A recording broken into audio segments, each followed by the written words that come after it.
ఈ గురుకులాలు రెసిడెన్షియల్ స్కూల్స్ని దానికి కావాల్సినటువంటి నిధుల్ని ఇచ్చి పెద్ద ఎత్తున విద్య పైన మేము దృష్టి పెడతామని చాలా స్పష్టంగా చెప్పాం. చెప్పినట్టుగానే ఈరోజు నా భూతో నా భవిష్యత్తు అన్నట్టుగా ఈ integrated residential schools, young India integrated residential schools Telangana కాన్సెప్ట్ని మీ ముందు ఆవిష్కరింప చేస్తూ రాష్ట్ర ప్రజలందరికీ ఈ సందేశాన్ని ఇవ్వాలనే ఆలోచనతో కర్టన్ రైజర్ ప్రోగ్రామ్ని మీ ముందు ఆవిష్కరింప చేస్తూ ఉన్నాం. దీనికి సంబంధించినటువంటి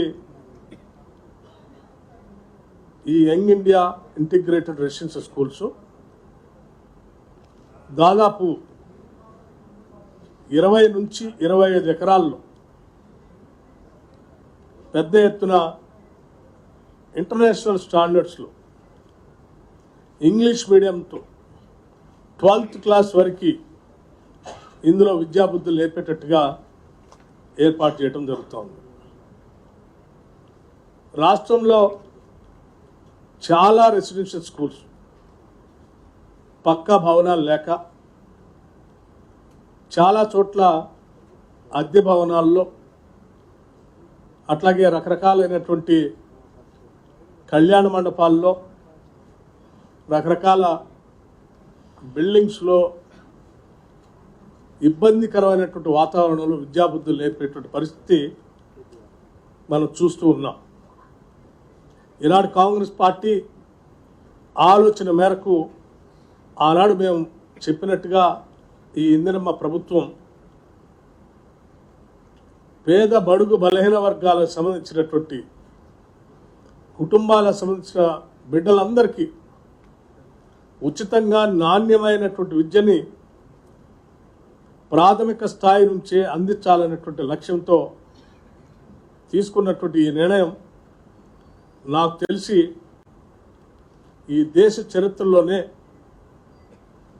తెలంగాణ రాష్ట్రానికి వచ్చి అసలు రెసిడెన్షియల్ స్కూల్స్ అంటే ఇట్లా ఉంటాయా, ఇలా కూడా కట్టవచ్చా, ఇంత అద్భుతంగా చేయొచ్చా అని తెలంగాణ మొత్తం ఆకర్షించేటట్టుగా ఈ కార్యక్రమాన్ని చేపట్టి ముందుకు పోతా ఉన్నాం.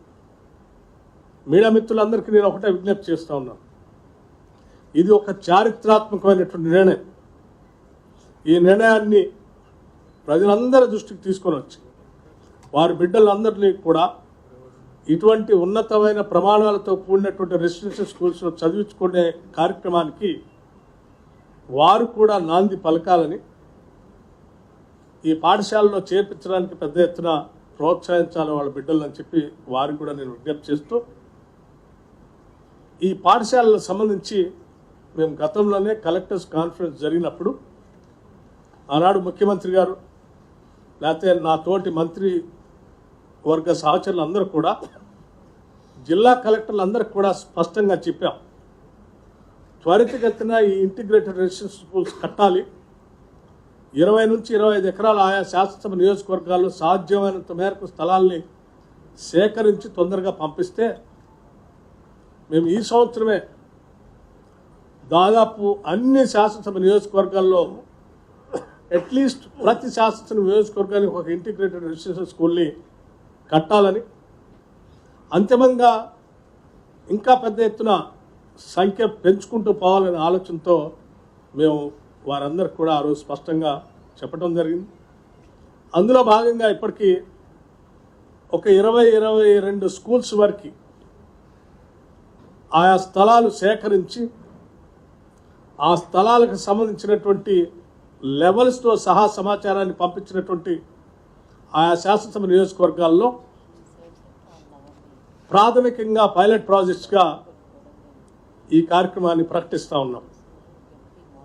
దశల వారీగా ఆయా శాసనసభ నియోజకవర్గాల నుంచి వచ్చేటువంటి స్థలాలను బట్టి వాటిని కూడా శాంక్షన్ చేసుకుంటూ ముందుకు పోతూ ఉంటాం.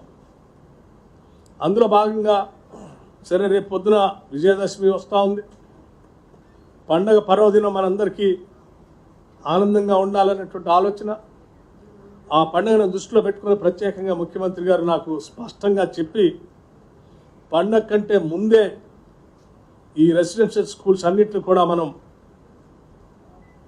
భూమి పూజ కార్యక్రమాన్ని చేసి కన్స్ట్రక్షన్ యాక్టివిటీ చేపట్టేటట్టుగా త్వరితగతిన నిర్ణయం జరగాలని చెప్పి ప్రత్యేకంగా వారి దృష్టి సారించి వారి సందేశం ఇచ్చి తద్వారా వారి పర్యవేక్షణలో వీటన్నిటిని ఏర్పాటు చేసి ఈరోజు మీ ముందు ఈ ప్రజెంటేషన్ని ఇవ్వబోతా ఉన్నాం.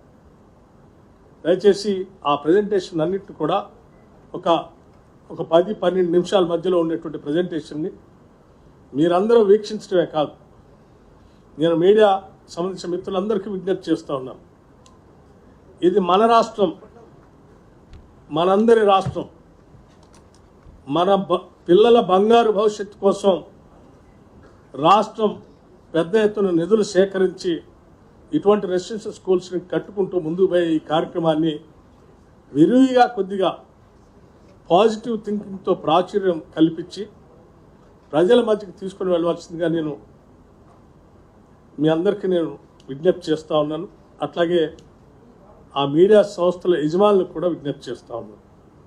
దయచేసి ఆ ప్రజెంటేషన్ని స్టార్ట్ చేయవలసిందిగా please.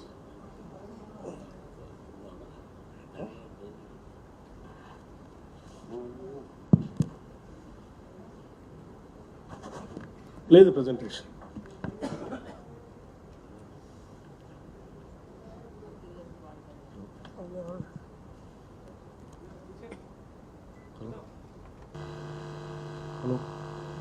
Hello. Yes. Good morning, everyone.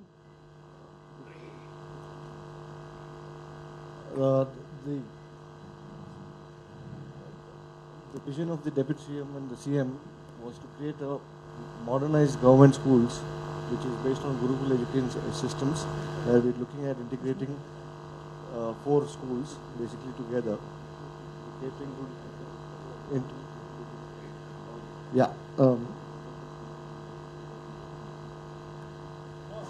sorry, it's okay. So the vision is to integrate Gurukul system into education and how to integrate 4 schools into one school, into integrated residential school campuses. And each of this is built on about 20 to 25 acres. The proposal is for currently to look at about 18 constituencies and go further into many other constituencies. The salient features of the project is that they are fully residential campuses for the students and staff. The state-of-the-art facilities for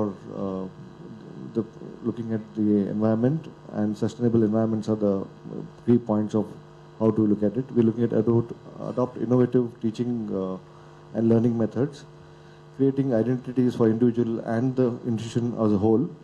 Climatic response and planning of the buildings is an important part of our work. Built and unbuilt environment complement for naturally ventilated campuses. There's the use of natural light, natural material, natural resources in and around of the sites that we are looking at. And it's a totally pedestrian campus and complies with the differently abled people. The intention is to create a net zero campus where we look at solar and wind energy to be harvested, rainwater harvesting along with water resources to be reading there, sir.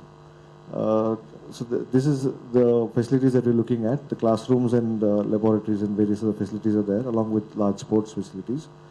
So the student strength would be about 2,560 per school and about 120 teachers with library and computer center and other facilities. And coming to the specific sites, because every site is unique, and we're looking at Kodangal now. This is the Kodangal location, and we're looking at a small history of Kodangal. Important part of any building is how we respond to the climate, and the climate becomes a dictator for how do you look at buildings to behave, like the way our body behaves. Even buildings behave similarly, so it also requires shading, requires cool water, everything. So here the temperature data kind of tells us how different months will behave in different ways and what is the precipitation level that happened during those